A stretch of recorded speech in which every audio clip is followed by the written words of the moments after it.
सुप्रभात मित्र. अंतरंग या सदरामध्ये मी विठ्ठल शितोळे आपणा सर्वांचं मनपूर्वक सहर्ष स्वागत करतो. शारदीय नवरात्रोत्सवाचा आजचा 5वा दिवस. आज स्कंद मातेचं पूजन केलं जातं. आपल्या अपत्यांसंदर्भात जर काही कष्ट असतील तर ते दूर करण्यासाठी या स्कंद मातेची पूजा केली जाते. स्कंद मातेची पूजा केल्याने ज्ञान आणि बुद्धी प्राप्त होत असते. आई या दुर्गेनं खरं तर या शारदीय नवरात्रोत्सवामध्ये या स्कंद मातेने आपल्याला खूप काही दिलेलं आहे.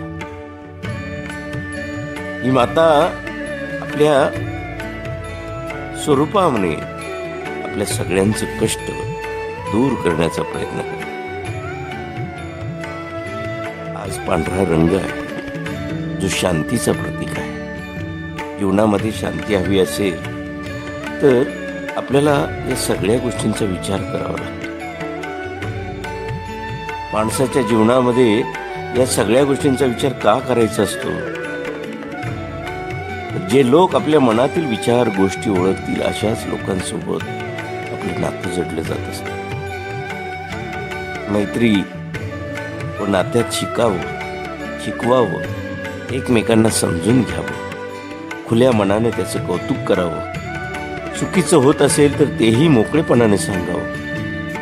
खरं तर मैत्रीत व नात्यात कोणतेही कुंपण नसावं, मात्र खरेपणाचे व आदरयुक्त मर्यादांचे एक मोकळे अंगण मात्र निश्चित असावं.